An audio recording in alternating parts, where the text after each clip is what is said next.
the stories of Brisco and Bradshaw. I would be Bradshaw. That would be your Chickasaw native, your Chickasaw Hall of Famer, Mr. Gerald Brisco, Oklahoma's favorite son, and today's birthday boy. And we've got a wonderful treat today. One of the greatest legends in wrestling history, The Claw. They've made a movie about it. They've written a book about it. He was an All-American at Nebraska, two-sport star, played left tackle. I played left tackle. That means he was the smartest person on the entire football field. And then he became one of the greatest legends in wrestling history. He is Mr. Fritz Von Rasche. Baron, welcome to the show.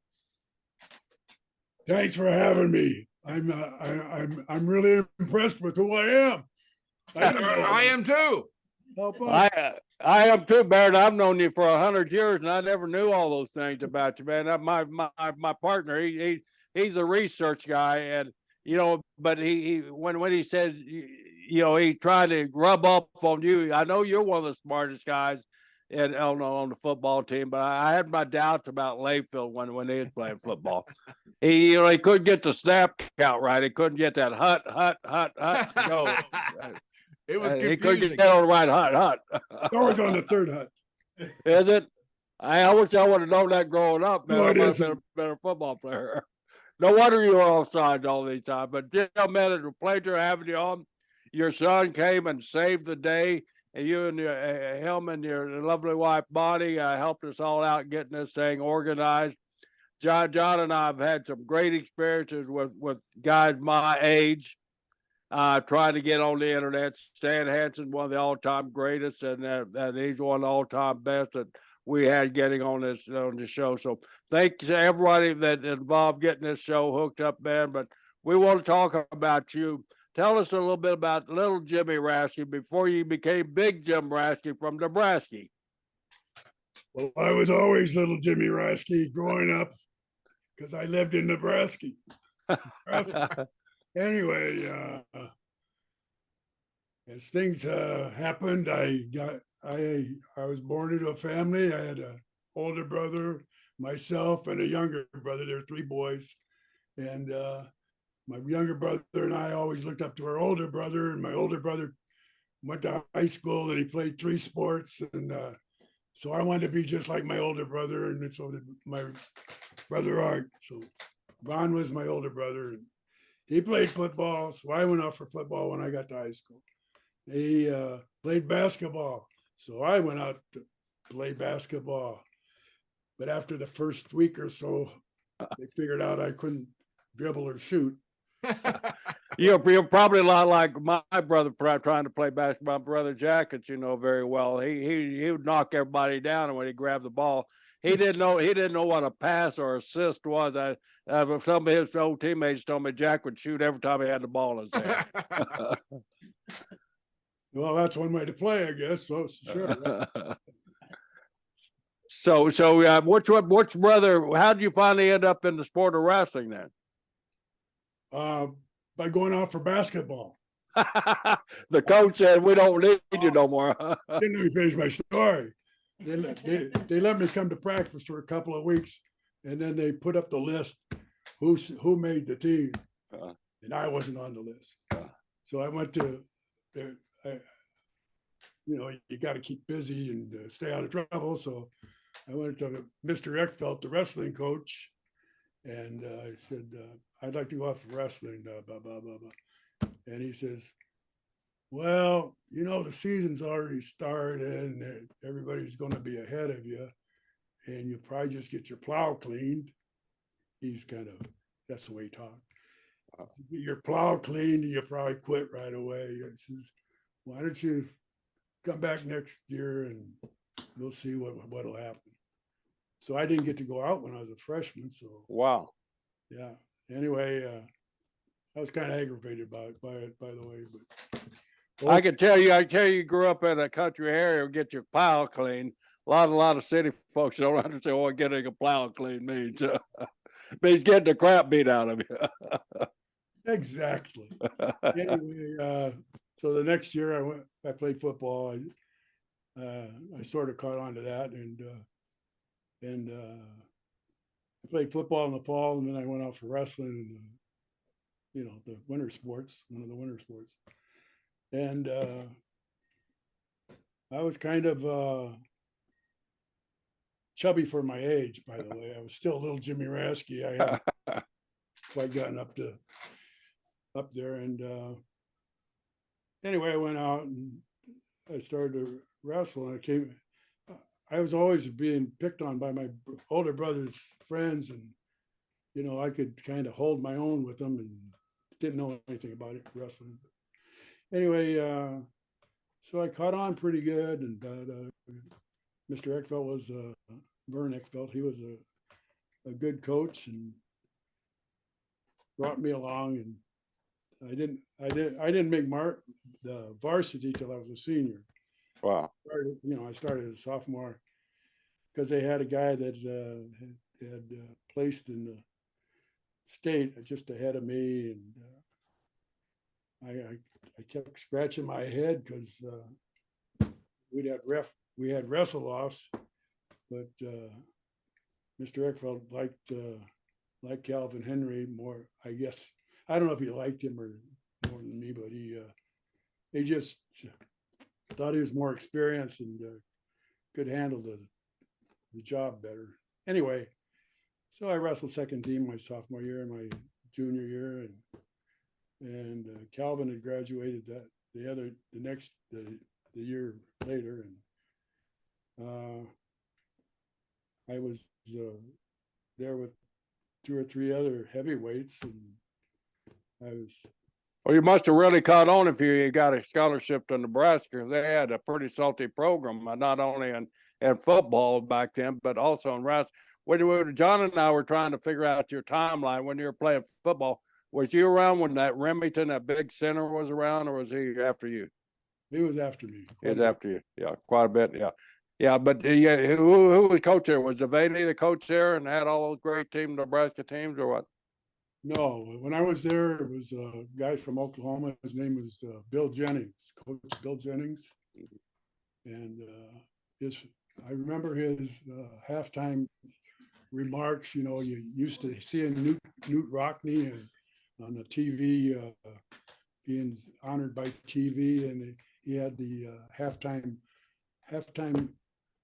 meeting, and he'd say all these great things, and if we're going to do it for the Gipper, and that's Bill Jennings. Every time he'd say, well, man, we got to get after him.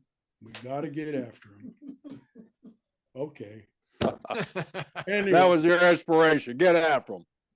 Anyway, go clean those plows. Our biggest thing is when I was a senior, yes. Yeah, my senior year. No, my junior year. My junior year, Oklahoma had been the terror of the conference for years. Oklahoma U, and they were just putting out All-Americans all over the place, and now would that have been close to Wahoo McDaniel's years when yes. I was just going to mention Wahoo, but yeah, I was sitting on the bench, and we played Oklahoma. I think it was my junior year. Anyway, Doesn't matter. Anyway, didn't matter. This guy would line up right next to our bench, and he'd be like this, and play would start. They'd kick off, and down the field he'd run. I'd watch him. He's just interesting to watch, and he'd do something, hit somebody, and boom, boom, boom, boom. And anyway, he was great, and that was my first acquaintance with Wahoo. Much later, after he would do that, then he'd give you that damn chop, right? Yeah, wow. Whop.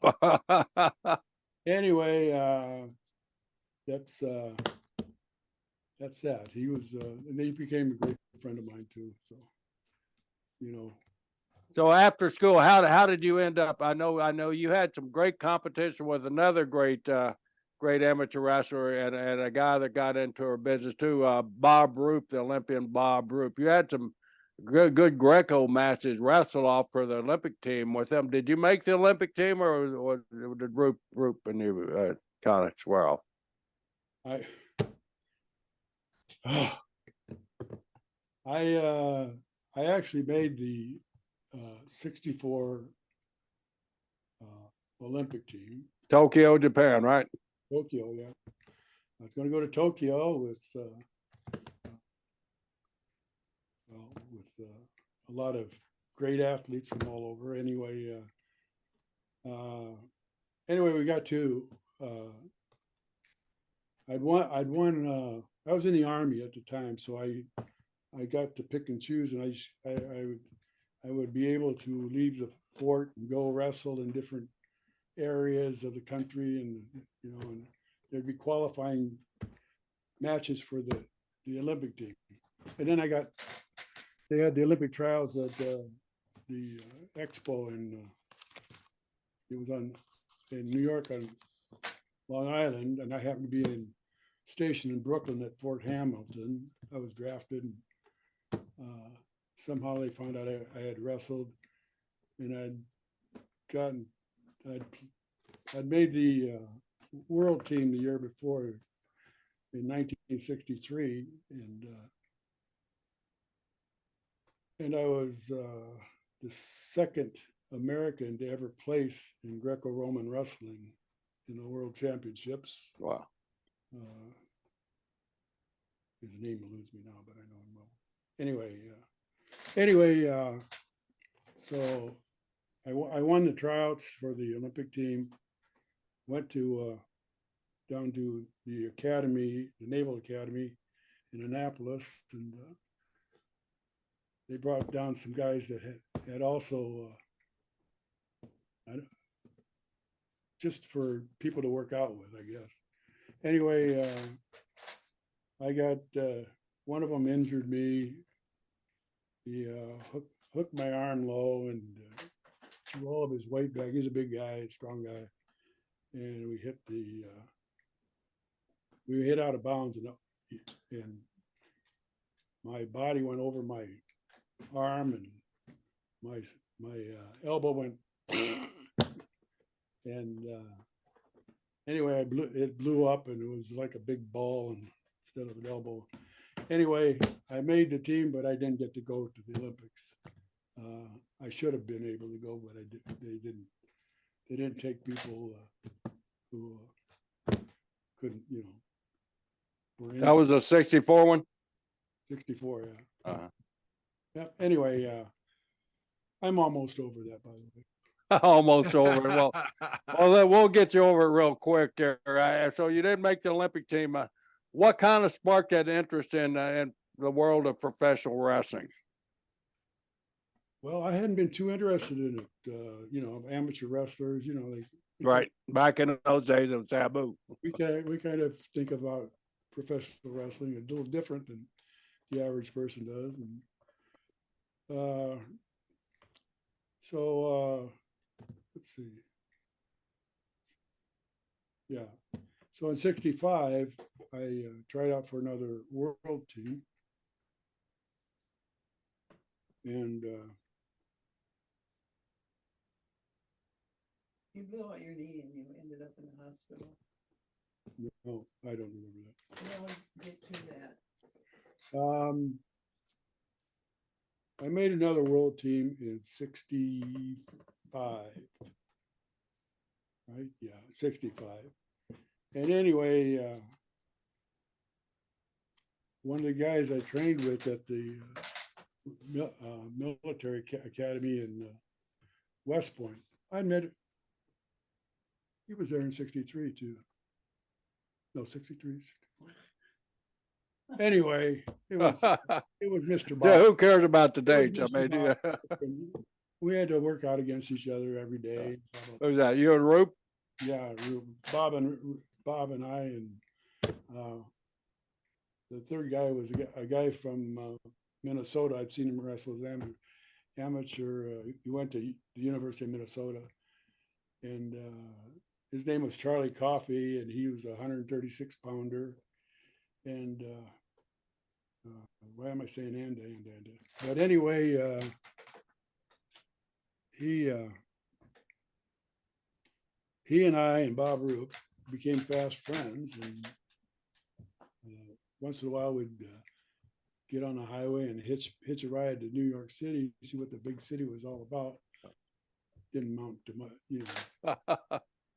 Anyway, I was actually stationed at Fort Hamilton, Brooklyn, but we didn't go to there. But anyway, what it worked out to be is that Charlie's this smaller guy, but he's got a terrific build and he works out every day. And even to this day, he can do 30 pull-ups.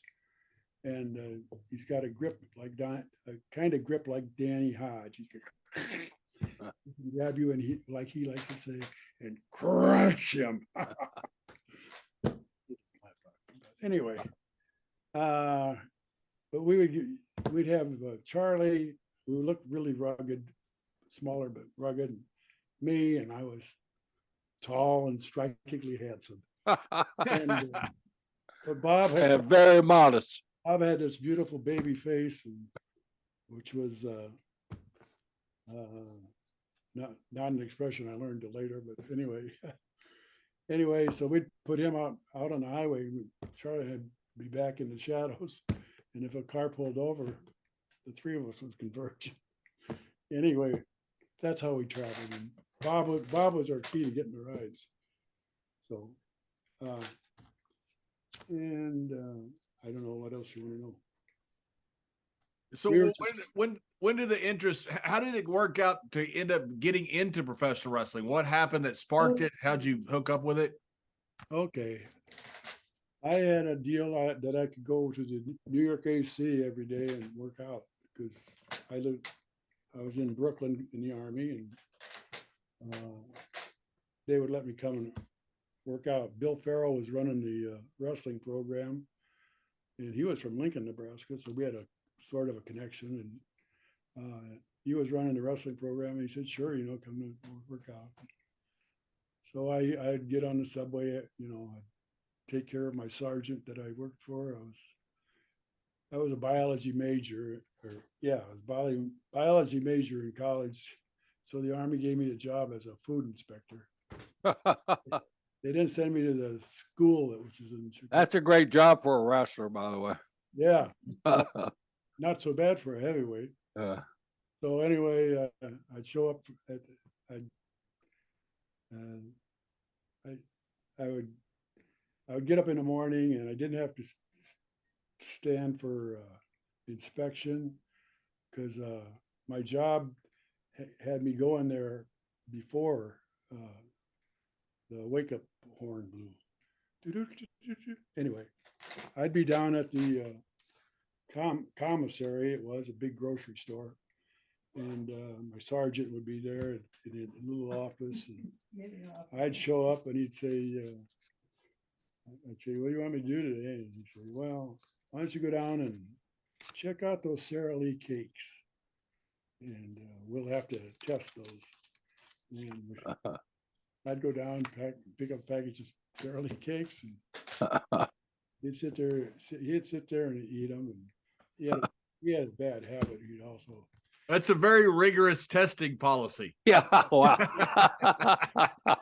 That's a U.S. Army, right? They didn't even teach me how to candle eggs. Anyway, it was all good. I got to wrestle. And Bill, what? How did you get into the pro wrestling? Oh, he's trying to get that out of me. Yeah. Okay. Thank you, buddy. Okay, that's the setup for the story. Then I'd go to the New York AC, and most of those guys were older guys. They were working, and I could go there. Sergeant would let me go. He would let me go at any time once he got his donuts. I was free to go. So I'd go, sometime in the afternoon. I'd take the subway into Times Square.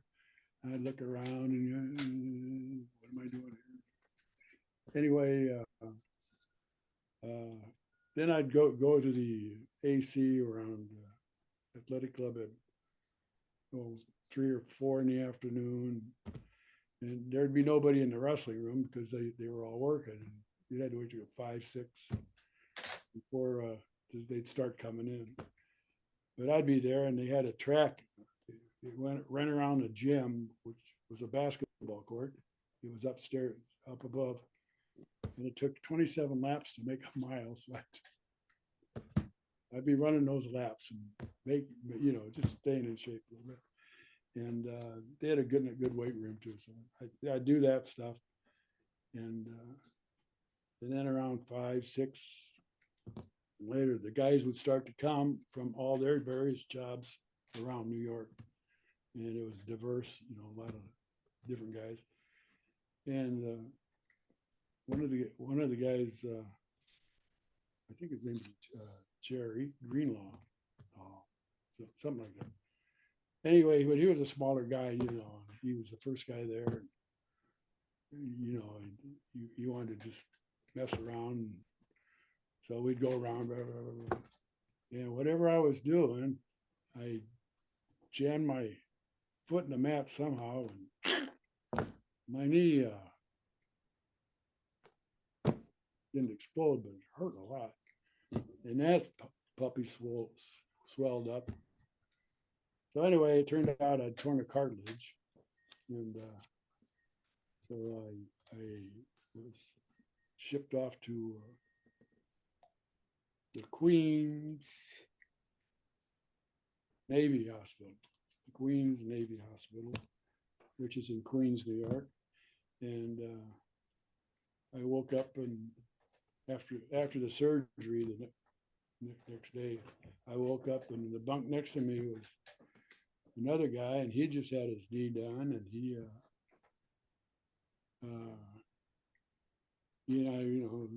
same operation. Anyway, he was a big professional wrestling fan. John Hamilton, I think. John Hamilton. Anyway, every Saturday, the New York promotion would have wrestling on, and they would do this TV show, and it was action packed, and they had great stars. Bruno Sammartino was wrestling. Dr. Jerry Graham was there, big heavy guy, and they had all the characters and all the stuff. And I was watching. We'd be down in the recreation room with TVs. I'd be watching, and I said, "Gee, I might be able to do that." Forgetting about how shy I was. You're saying Big Jim Raschke was shy? Yeah, Big Jim, little Jimmy, Little Jimmy was shy back in those. Jimmy I mean, was Jim, I think that when you were growing up in Nebraska, there was no professional wrestling on TV at that time, or you guys just didn't watch it? No, yeah, I never tuned it in. But, Yeah. well, we did see it once in a while. The Raschke family, my aunts and uncles and their kids, we'd all go to Grandma Raschke's house on Sundays, and they have a big meal. Everybody bring food. It was a great time for us kids. Anyway, and pro wrestling was just being shown on TV. As a matter of fact, TV was just being shown. Yeah, TV was just coming out. Yeah. And my one uncle bought Grandma the first TV that we ever saw, and professional wrestling was built for TV because it could be done in a smaller space. Set up a few rows of chairs in a smaller space, put the ring in the middle, and you feed the guys in. Yeah. Anyway, and they had a lot of guys doing terrific interviews, and I watched it, and I thought, gee, that's and one of the guys was Yukon Eric, and I was really impressed with him. I got a trading card somewhere for Yukon Eric, and I kept that for me. Wow. And anyway, but then I never, oh, this is when I was in the hospital. That was grandma's house, okay. And then years later, after I was drafted, got in the Army, was in the Queens Naval Hospital, that operation. They kept us there for a month and a half or whatever. So I got, Back then, the recovery was a heck of a lot longer than it is now, I guess. oh They did yeah, a lot more too. yeah. Anyway, well, I'd watch John pull me, another John. He would pull me down to that rec room, and I'd watch TV with him because we were buddies and this, that, and the other. We did dishes in the commissary after whatever. Anyway, I just kept thinking, see, that might be something I could do, and I didn't have much time to do anything else, so I knew the You're still in the Army, right, at this time? still in the Army, yeah, with a knee that's been, Mangled. angled, yeah, and repaired. But I'm there, and I don't have much time. I mean, I had a lot of time to kill, so I knew the name of the promoter in Omaha, Nebraska, and I knew that the wrestling was on a certain channel, and KMTV, I think it was. Anyway, so I wrote a nice letter and introduced myself. His name was Joe Dusick, by the way. Right, Joe Dusick, yep. The Dusick brothers. Dusick brothers, yeah. They used to own New York before Vince. Right, yep. Anyway,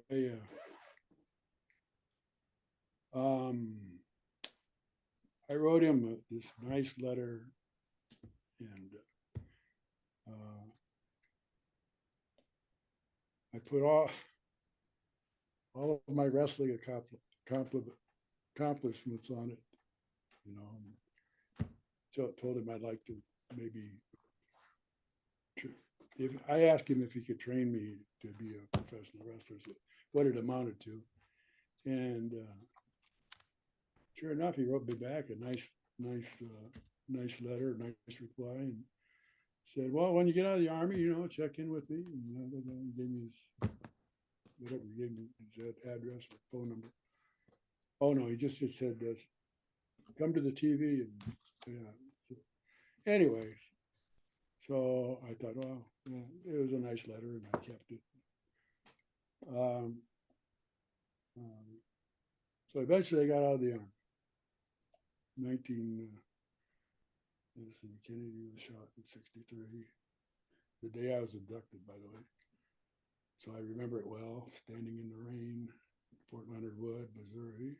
Fort Leonard Wood, Missouri. I went to basic training, Fort Leonard Wood, National Guard. That's where I was drafted, so that's where I was trained. And it's got the best weather to catch pneumonia in the fall and winter, and it's got the yeah, except January, February when I was there, it sucked. So you make it out to Omaha? Do you make it out to Mr. Dusick's TV out there? What happened then? I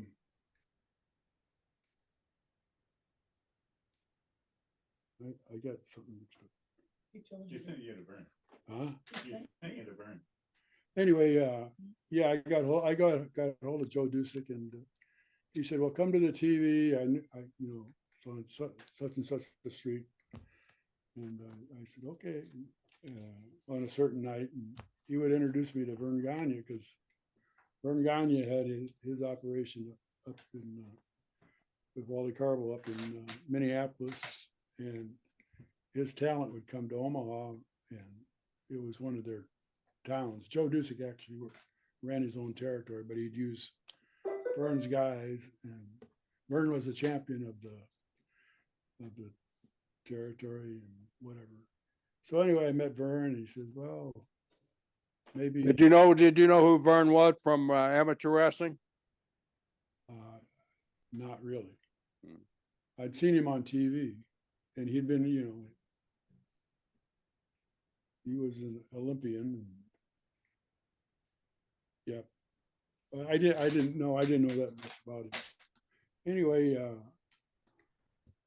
he came and I met him, and he's a real personable person. And he says, "Well, come up to Minnesota and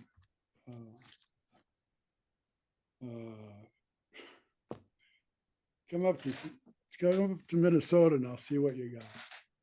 And so I said, "Okay." Well, I was driving an old beat up car. I was teaching school at the time, and this was just after. This was in the late spring that I contacted Vern after the Army, and I had this old car. It was 10 or 15 years old. Bought it for $50. One fender was brown, one fender was green, and I drive that to school, and all the kids know what car Mr. Raschke drove. Anyway,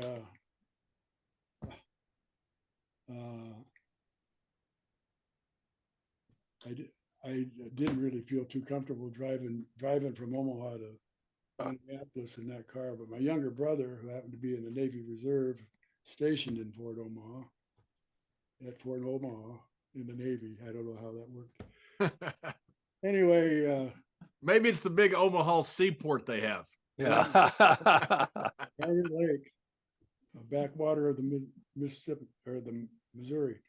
Anyway, I asked my brother Art if I could borrow his car. He had a newer car, and I took it. I got it. He said sure, and because we got along pretty good, my brothers, and so I took it up there, and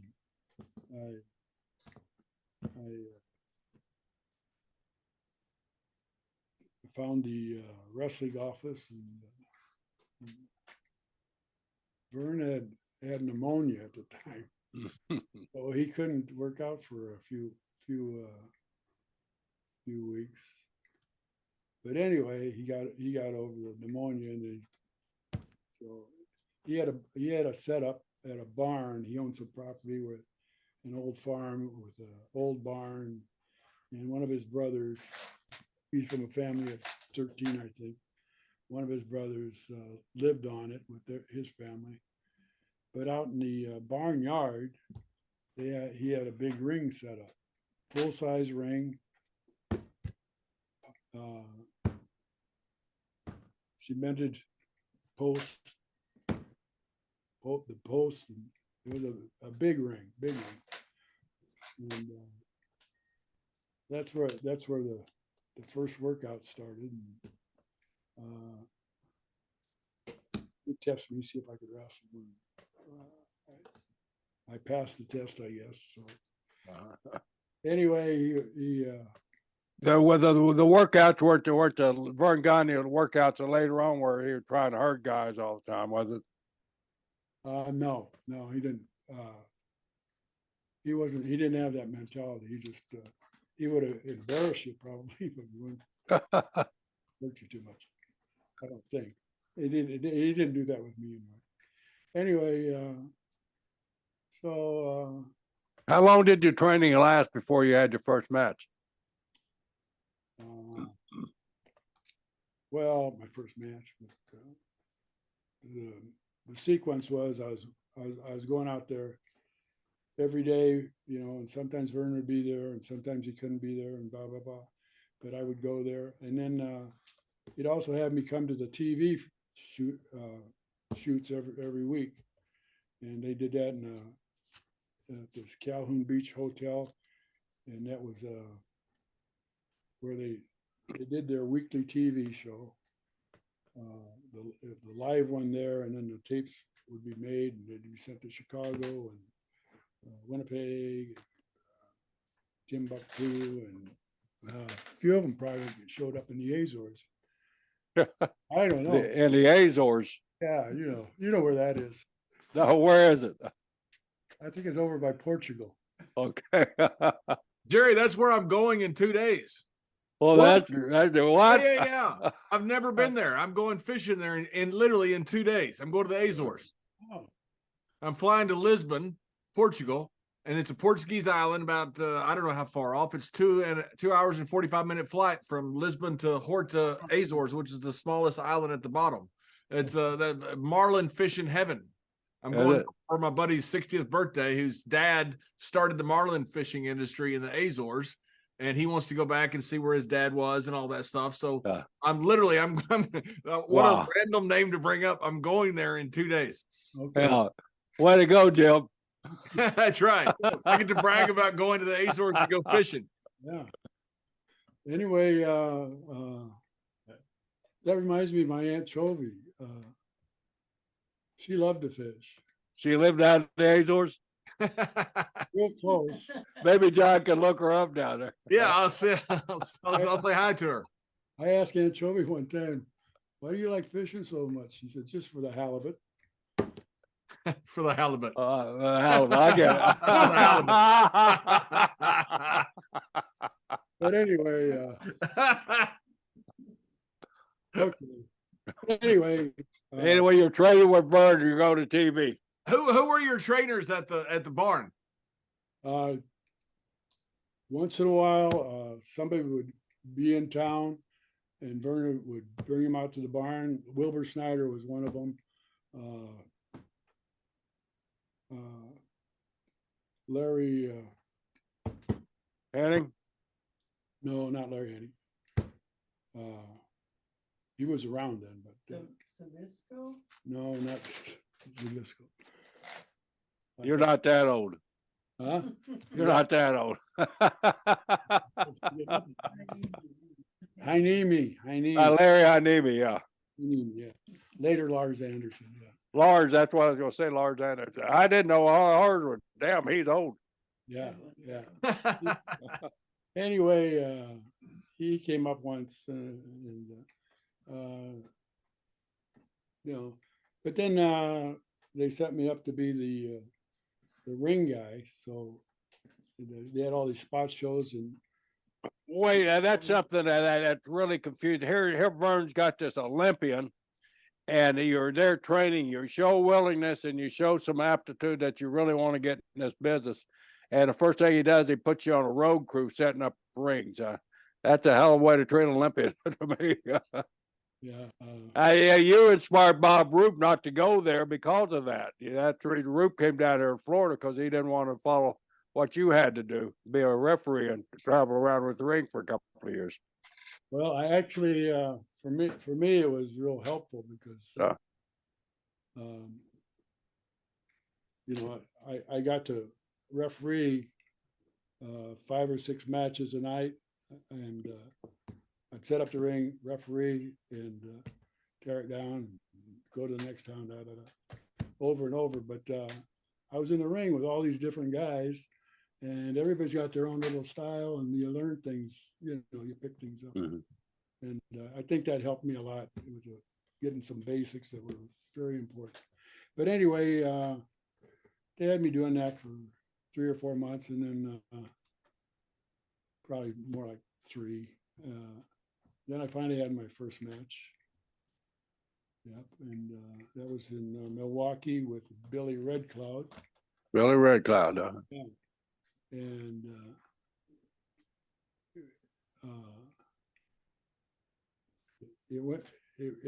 it got over because of Billy being a true pro. He got me through it, so it looked like a decent match, Nothing to be ashamed of, for sure. Thank goodness for those veterans that can carry kids like us, right? Yeah. And we all 3 of us had those. Yeah, I could hear through these cauliflower ears, so he was talking to me and do this, do that, do that. Anyway, and then my next match was I think it was Minneapolis, but I'm not sure. Could have been St. Paul. No, it was Minneapolis. It was at the Minneapolis. No, the Armory was in St. Paul. Coliseum. So you're wrestling at Jim Raschke, just Jim Raschke at that time. Oh yeah, Jim Raschke. I didn't let him use little. I didn't let him use little Jim Rice. Little Jim Raschke. By then I had grown, I'd pretty much grown. What was your height and weight at that time when you're getting going? I was 3 or 4 inches taller than my hair at that early age, which was about 6'3", 3 1/4. Wow.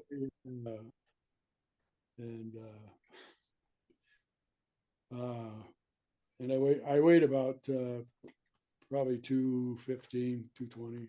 Mhm. Yeah. And anyway, what were we talking about? Oh, my wrestling career. My second match, which was a guy named Juan Sendejas. And I had met him over at Eddie Sharkey's house. Sharkey had me over for some reason. And he was he was renting a room from Eddie Sharkey in his closet. So anyway, he was going like some crazy Cuban, because the Cubans were hot, they were acting up. They were having a revolution, and he was a crazy Cuban. Anyway, but he Good old Bay of Pigs. he had me practice our match before we did a match, and it turned out to be a real,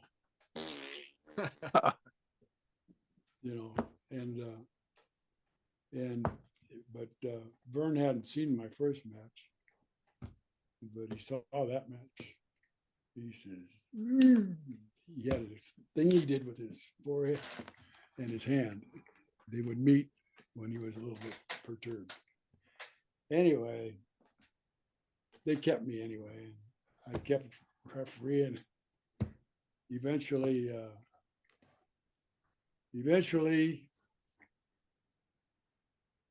during those TV sessions, I'd set up the ring, and then they'd have me stay in the control room with Al DeRusha, who was the director, and he'd punch all those buttons in there with the TVs and the lights.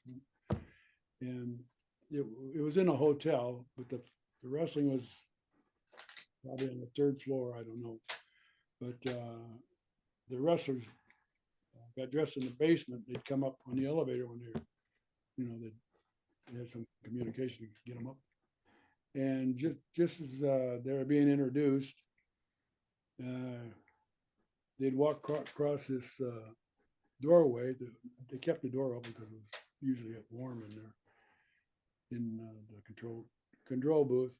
They'd walk by the doorway, normal door, and the light was in the hallway, and they'd go by, Sometimes they'd wave at me, sometimes they wouldn't. Usually they just ignored me. And anyway, so I was doing this week after week after week after week. And as they came out, they'd be announced, coming to the ring now is Larry the Axe Hennig. And just about the time they said, Hennig, the wrestler would be jumping into the ring, and then the next guy would come up and the action would begin. And so it happened that way. Boom, boom, boom, match after match. And so I was in there, and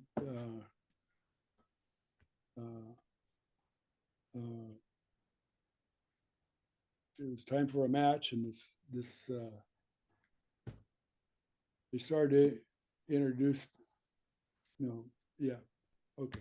they started the introduction, and instead of just walking past the doorway, this figure just stopped at the doorway, turned and looked straight in like this. And he says, he pointed his finger and said, you would make a good German. And then he went, got in the ring, and Roger Kent said, and jumping into the ring now is Maurice Mad Dog Vashon. You'd hit that ring, and bodies would fly, And so the next week, I'm sitting there watching the matches, trying to learn whatever I could learn. And same thing happened. They start to introduce him, and he comes to the thing, and he said, he stopped.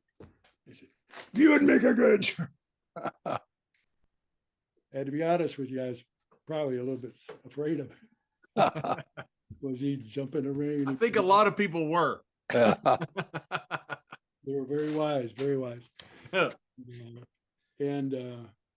anyway, he'd go in the ring, and what had happened is he was just coming in doing TV for about 4 or 5 weeks and getting established and on the TV. So finally he moved into the territory, and he was a sensation. So I would see him on the road now, because I'd be setting up the ring and doing the refereeing. So I had to converse with them and everybody else and do stuff. And so I did that, and we got to be friends. Now he was on the Canadian Olympic team, right? And he was like a friend of Vern.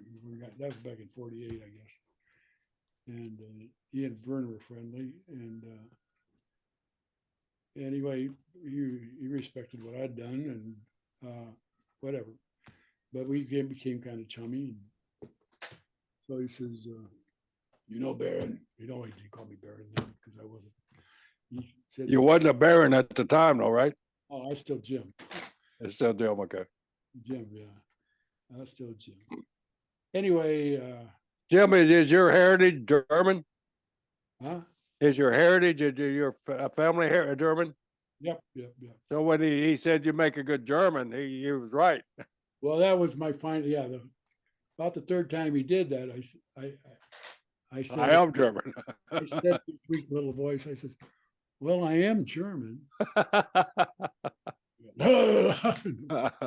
But anyway, You'd be a better German. Yeah. so we got to talking, and the rest of me says, "I'm going back to Quebec, Canada." Quebec, Canada. Okay, where's that? That's like the Azores. Anyway, he says a certain time. Meanwhile, I met this beautiful young lady, and we had how should I put this? Fallen in love, and we were going to get married, and it was going to be on February 13th. What was the year? 67, yeah. And that was the year of the expo in Montreal, 1967. So set. I learned later. Anyway, he says, I'm going back up to Montreal, and I'd like you to come with me as my partner. And I said, "Gee, dog, yeah, that sounds good. I don't know nothing." Anyway, I told him I would, and then I told Bonnie I would. So we did get married, and she told her mom that he said, "Jim and I we're going to Montreal, Canada," and her mom said, "Oh, don't go. But she did. Anyway, so I wound up there, and they had a really first class interviewer, Marty O'Neill, when I was breaking in, and Vern had Marty interview me, how the training was going and all this stuff. And I'd come out there and I'd say, "Well, did some of this and I did some of that. I was so shy. I was really shy. And I almost flunked English once because they had a speech segment and I couldn't give a good speech even. But anyway, I got to Montreal with my wife and Did you become a German? I was a German. I know, the official German. I'm more German. Did you become a baron? Mad Dog wanted to name me Baron Von Pumpkin. Pumpkin? Yeah, That's terrible. Ain't no German name. that's what I thought. Yeah. Yeah. Yeah, pumpkins over there, but I don't know. But anyway, I said, "Gee, dog, I've got a German last name. I am German on both sides. My mom wasn't all German, mostly German. Anyway, I said I'd rather just go with my name, Baron Von Rasche. He had the Baron already in his mind, so okay. So I became Baron Fritz Von Rasche there. That was my first. There were a lot of barons back in those early days of professional wrestling. Yeah. Throughout my whole career, there were other barons. So you were Everybody stole your gimmick. Yeah, So you were originally Fritz Von Rasche. yeah. When did Fritz Von Erich steal your name? He didn't. He was Fritz. He was Jack Atkinson, who became Fritz Von Erich. So he, But he stole it from you. Who was Fritz first? well, he was an old timer by the time I got there. Don't get mad. I'm Yeah. not getting, Yeah, but I'm not getting mad. No, anyway. So anyway, that's and I didn't speak German because Grandma didn't want the kids to speak German. They were growing up in the World War II days, and Yeah, they were the heels in the war. they were the heels. Yeah, and Was your grandma from here? Or was she born in Germany and migrated over here? What? Emigrated over here? What? I think she was born in the States, but In the States? they she came. I think she came with her. No, but I think she might have come with them. I don't know. I have a sister-in-law that's at German, but she's not a baron. Is she a Fritz? No, she's not Fritz either. She's a Helga though. Helga. Yeah. That's German. Yeah. So when you became Fritz Von Rasche, did you automatically get the German outfit and all the stuff that went with it? Did you have to make the whole character? Yes.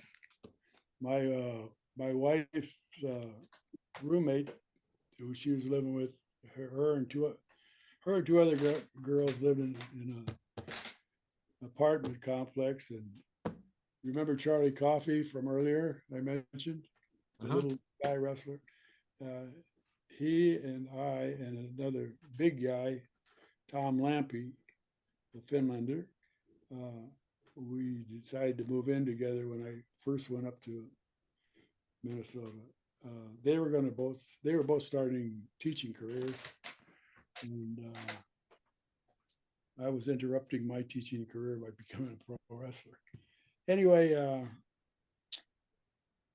what's the point of this story? I don't know. Did you have to develop the whole character, the outfit, everything as a German? Yeah. As a baron, not a German. You're already a German. What was your roommate's name? I can't remember.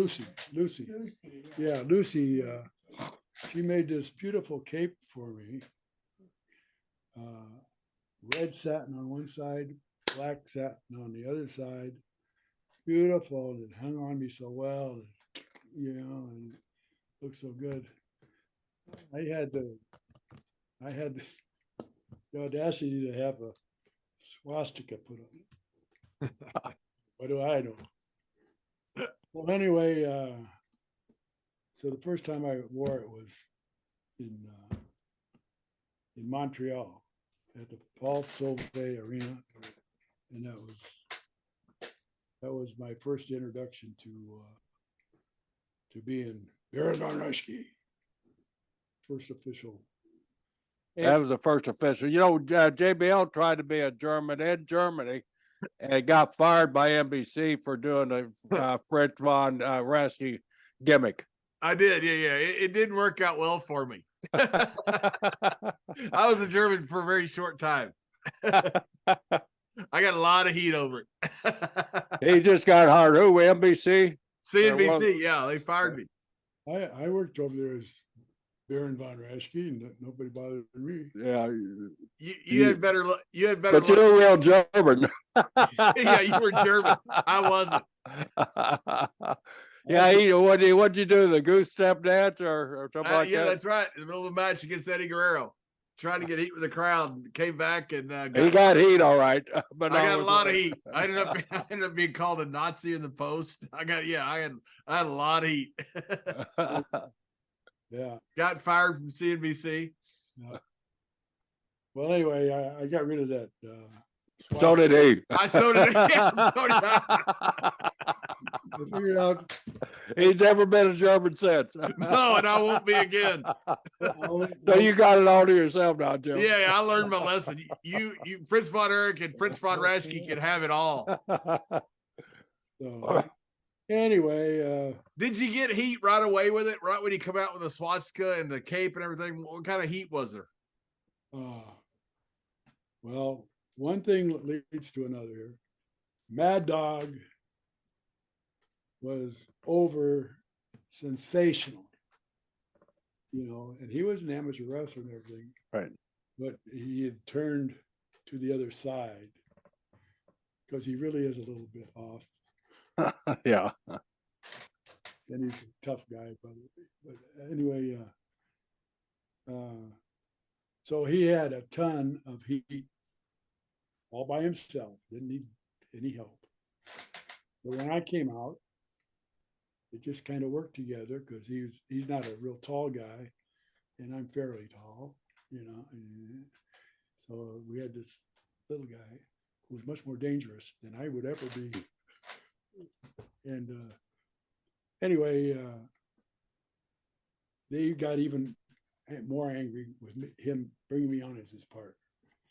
And I had my first interview there, and all the way up in the car, I kept saying Paul, and Paulette, and things like that to sort of have an accent. So anyway, I had my match. I was on one of the first two or three matches, and with the old pro Larry McQueen. It's spelled MOQUIN. Anyway, and he was a hometown boy. He was an older gentleman actually, and he much like Billy Red Cloud, because Mad Dog asked him to do this. He led me through this series of things to do, and meanwhile I was doing like this to the crowd, and they didn't like it much. I don't know why. Is that a German move? Yeah, too many. I watched too many German, conflicts, though, war movies, and they were always sneering. Anyway, I would look at the people like that. Oh, I had a monocle too. So I was pretty snooty, I think. Anyway, yeah, it just kind of gelled. His heat and my heat, it was kind of overwhelming. And for the whole summer, it was unusual if we didn't have to fight our way back to the dressing room, because the people would go crazy. And so it was very interesting. When you weren't at the arena, like around town, people see it. Would you stay in character with the German? Did you run into fans much that would look at you and go, that's the German guy that we hate? Right away. Well, I used to wear a hat. I'd wear a hat outside, so I wasn't too easily recognized. But then a couple years later, wigs became very popular. So then I started to wear a wig. But then I found out after a while that didn't work either. They recognized me more with a wig than without it. So anyway, I've always Mr. Brisco still wears one. well. Anyway, he's such a nice looking boy too. Thank you. It's his birthday today, Baron. I know. I was gonna do something nice for him, and I think I will. I feel like doing it right now, Carl. How about a cameo? Happy birthday to you! Happy birthday to you! Happy birthday, dear Sherry! Happy birthday to you! Join in! Happy birthday to you! Happy birthday to you! Happy birthday, dear Jerry! Jerry! Happy birthday to you! And that is all the people need to know. Wow. Can I officially be a Baron today on my birthday? Baron Von Brisco. Yeah. Yes. Would be a good Baron. Yeah. He would be a good Baron. Yeah. So after Montreal, how long did you end up staying in Montreal, and when did you want to go back to Minneapolis and all of that? Almost. And what was beautiful Bonnie thinking about all this German stuff while this is not the man I married. Who is this guy there? Well, I felt early on that I couldn't be the Baron for 24 hours a day. I was a homebody. I like to be home. I like to, and our first child was born there in Montreal. So Heidi, and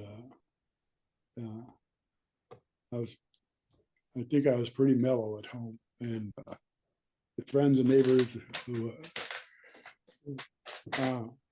we just kept a low profile. You mentioned you were a really shy young guy. Did it help you playing a character to come out of that shell? Okay, back to the first night at the Paul Sauvé Arena on Pinot and Neuf.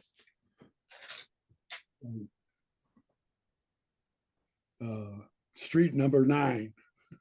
It's they had me go out for an interview.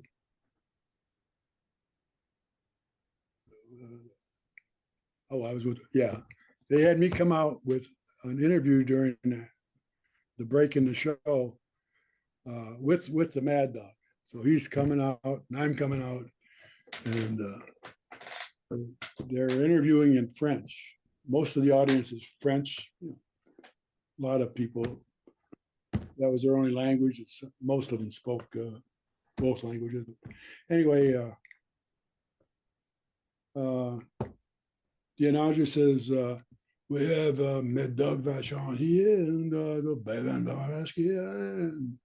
And Mad Dog, what do you think about the Mad Dog got the mic and he went, well, I'll tell you this, and I'll tell you that, blah, blah, blah, blah, blah, blah, blah. Mexico, I think those are swear words, by the way.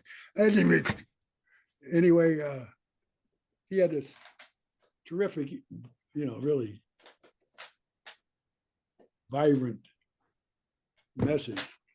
And all I could think of to say, we were scheduled to wrestle the two Rougeau brothers, Johnny and Ramon. Johnny and Jacques. What? Ramon. No, Johnny and Jacques. Doc. Ramon was Jacques' kids, Yeah. the two boys that wrestled much later. Anyway,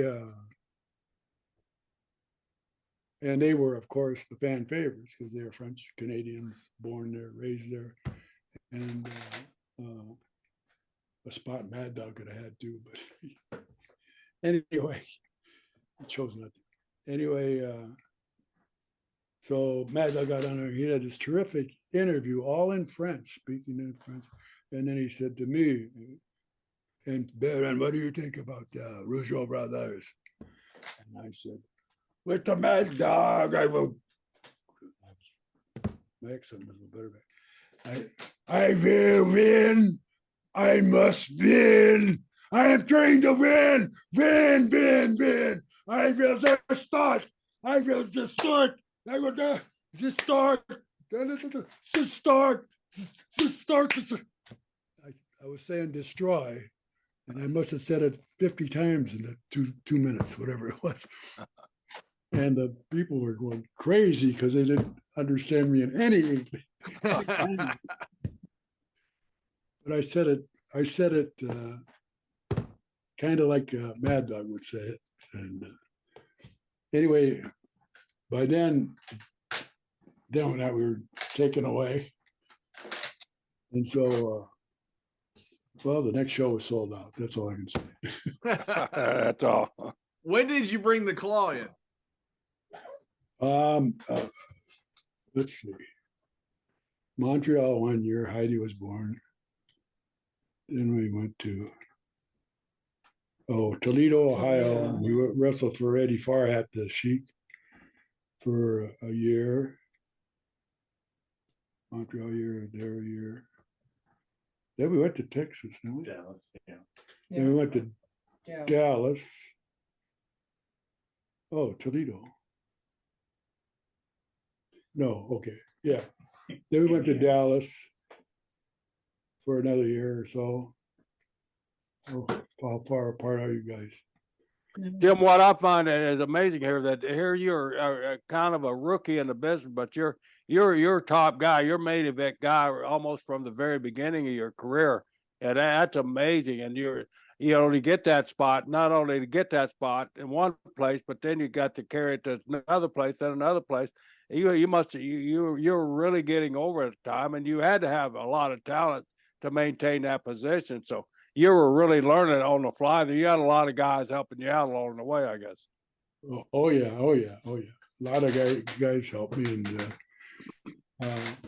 it was I love the business once I got to understand it with around the guys, and so and except for a couple of trips to visit my other grandparents when they moved to California, and well, they moved to Wisconsin once too. But I hadn't really been on the road much. Anyway, So you went to Dallas, and yeah, and met and worked for Fritz Von Erich, and what was that like? I mean, here you're Baron, and he's just Fritz, and you're in his territory. You're a much higher German than him. Yeah. And you're a real German. Your name is that. That's right.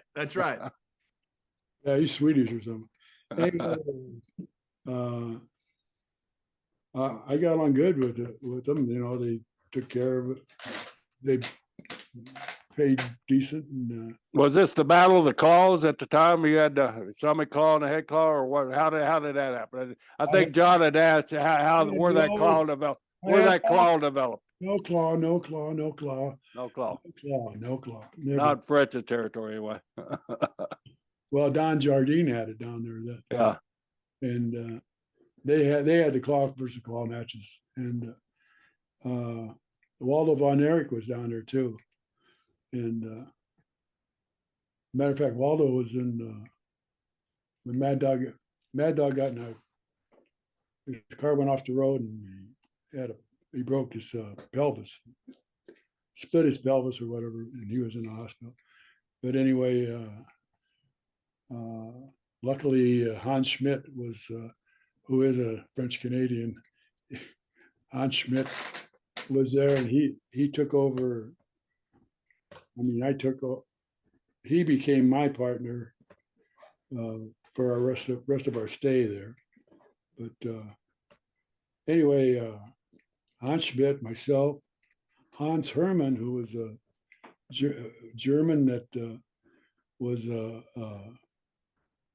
he was a graduate of MIT. He was some kind of engineer, a super intellectual person, and he's one of the first guys that I remembered from seeing TV at Grandma's house, and they had him explain some complicated theory with all kinds of something you do learn in an advanced chemistry class or something. Anyway, but he was there, I was there, Waldo was there, Hans Herman, and we went up to watch this bicycle race at the cyclotron. For what reason, I don't know. But anyway, we're all sitting there, and I think it was Waldo says, "Well, look at this, that, Hans and that." He says, "We must be the phony German club." So whatever it was funnier the way he said it. We were all there, and yeah. Where was Fritz at that time using the Iron Claw and already? Oh yeah. When I was in the Army in New York, they used to have pictures of him, and the newsstands you'd see pictures in a different kind of rag sheets, and his what do you call it?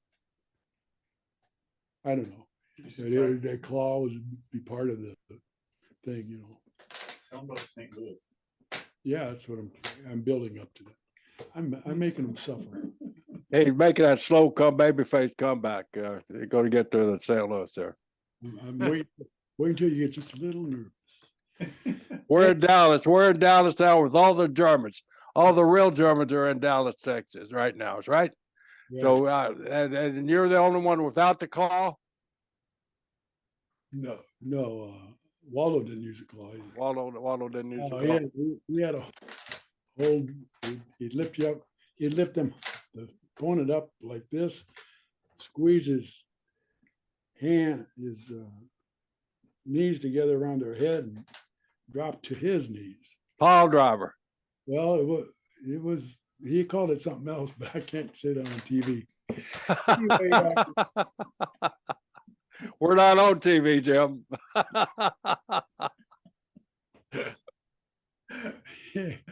Anyway, it was more of a dressing room word. Anyway, can you not say it because your wife's sitting there, or you don't want to embarrass me? Either one, we're both too young.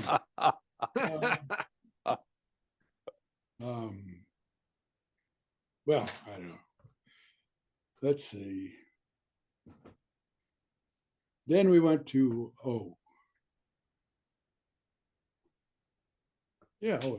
we went to work for Eddie Farhat in the Detroit, Michigan, that slew of states up there, and went to work for him. And for some reason,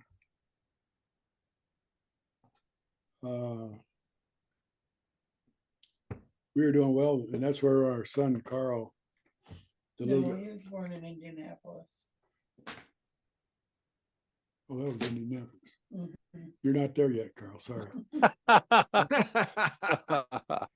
All those towns look alike. Anyway, forgot my train of thought, which was somebody sent you to St. Louis. Oh yeah, okay. Eddie Farhat, who never used the NWA champion at the time, he was part of that group, the NWA. Right. And for some reason, they called me. They didn't call me. They worked at the Sheik, and he said they want you to go to St. Louis and wrestle. And I don't know if he told me I was going to wrestle or not. Anyway, so they flew me in, and I was there. It was at the what's the name of that building? Kiel Auditorium. Yale Auditorium. Carl's got a lot better memory. Huh. Yale Auditorium. All right. So I get to Kiel, and I find out I'm wrestling ex-world champion Pat O'Connor, who I've heard mentioned several times, and I didn't think too much. I'd never seen him before. Anyway, so I'm going to wrestle him, and we're on one of the later matches on the card, and I noticed that we all dressed upstairs. There was a big Coliseum area, and then there's some stairs in the back, and you go upstairs, and there's dressing rooms like at a theater. And I notice that when they start to announce the wrestlers, they have them standing at the bottom of the stairs, and they call them out or give them a signal, and they go towards the ring, and as they're coming towards the ring, they're being announced. And I look down there, and I see Pat O'Connor getting ready to go out, and I thought, well, that's not right. I can't go out the same. I'd never gone out the same door as the guy I was wrestling. Anyway, they introduced Pat O'Connor, and then they send me down the stairs. But I thought, I'm going to go across this. There's a big stage there. Right. So I go. I don't know if there are curtains or a door, but I open the door, and I see a red light on the other side. It says exit. I said, I'm going in the other way. This is all on my own. I don't know why I did this. And I get out and it's pitch black, no lights, just that red light. So I'm walking across the stage, and it's got all kinds of clutter and things piled up, and I don't know what. I'm bumping into things, and I can't see very well. Back then I couldn't see very well, regardless. But I ran into quite a variety of things, clutter. And when they had me doing this, when my friend, one of my son's friend wrote a play about the Baron, I would tell this story, and I'd always say that I ran into a Zamboni. Boom! I hit the Zamboni. But there was no Zamboni at the Kiel Auditorium. It was dry land. Anyway, so I got out there, and they started to introduce me, and I'm coming out this door that nobody's gone out ever. None of the wrestlers have ever taken that door that I know of. Anyway, I'm coming out the wrong door, and they're announcing me, and the people are looking this way, and I'm coming from the other way, and then they start to figure out I'm coming a different way, and they start to, for some reason, boo. And I get about I had about a quarter of the way left to go to the ring, and my long satin cape, I'd gone to a long satin cape by then, by the way. The other one was a shorty. Caught on my underneath my boot, wrestling boot, and I slipped, and I fell back, but I caught myself, and I didn't quite go down, and I was going back and forth like one of those things you see at the gas station, and so I kept going forward, but I was trying to keep from falling the whole time, and I got right up to the corner, and I was so mad at my cape, I took it off and I slammed it. I had a little match right there. The people were going crazy, I don't know for good or bad, but then I got in the ring, and so Pat had who was a friend of Mad Dog's, because they'd been on. He was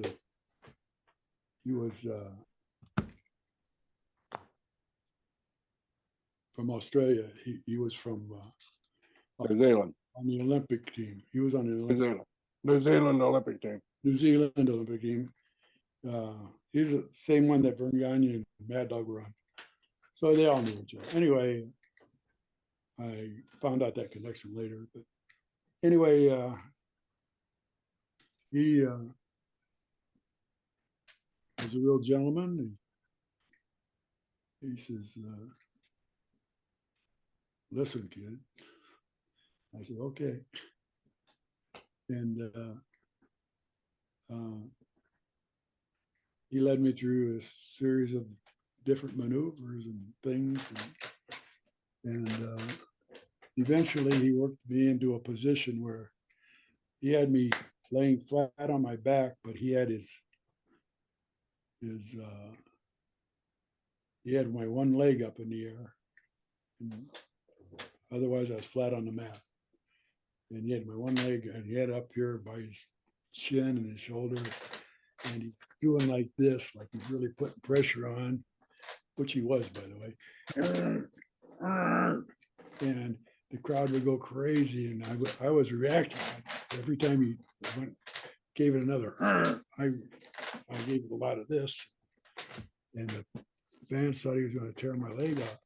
And it kept going down, going down. And I'm pretty flexible, come to find out. I knew that. You know, and then he started to let up. I said, do it some more. I suggested that. And he said, okay. Oh yeah, he had it down there. So then he finally looks at me and he says, put the claw on me. And I didn't know how to do that, because I was there in Fritz's territory, but I thought that was a dumb thing for a wrestler to do. I didn't tell Fritz that, or Jardine. But I said, what's that? And he said, just put your hand on my forehead. So I did. I went, and I looked at my hand too. Snapped it on his forehead. He grabbed my wrist. He was struggling to get it off. It looked like, but he wasn't. And he went. I had him in the head. He had me almost, my toes touching from my one leg, which they're not supposed to do when you're in that position. Anyway, and then he started to, we were going back and forth, and he worked his way up and up. And people thought I really had him, but anyway, up. And then we were both standing, and I'm selling my leg, and he's still selling the claw, and he starts to get behind me. He's getting behind me. I'm following him on this circuitous route. It's going around and around. And pretty soon he's around. And pretty soon I'm in the sleeper. He's in the claw. I'm in the sleeper. He's in the claw.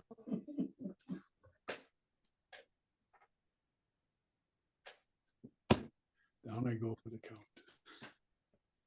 Gradually, slowly, the claw peels off, finger by finger by finger. Anyway, well then I thought, well, that was great. That felt good. I just you know, he's such a great guy to do that. I don't know. Anyway, it must have been all right anyway. They paid me, so They paid it. So the legendary Claw was formed in St. Louis that night with Pat O'Connor. well, yeah, for me it was it was. It turned out that I was working in Bruiser and Snyder's territory in Indianapolis shortly after that. That's when we started, right? And then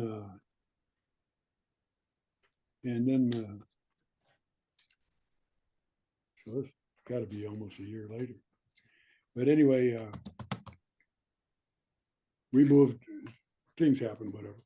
We moved from Toledo, working for the Sheik. We moved to Indianapolis, working for Bruiser and Snyder. And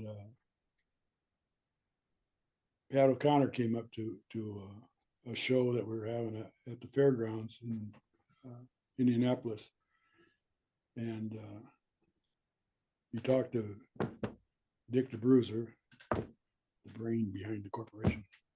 Yeah. And they didn't have an office, they had a garage. We always met at his Bruiser's garage. Anyway, he had a talk with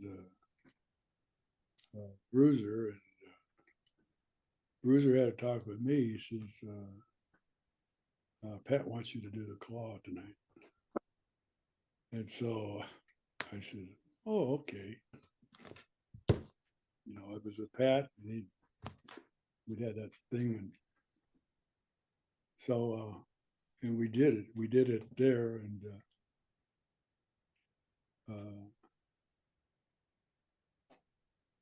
it got over great. And so Bruiser says, we want you to use the Claw from now on for a finish, you know, finish it off. So that's how that got started. And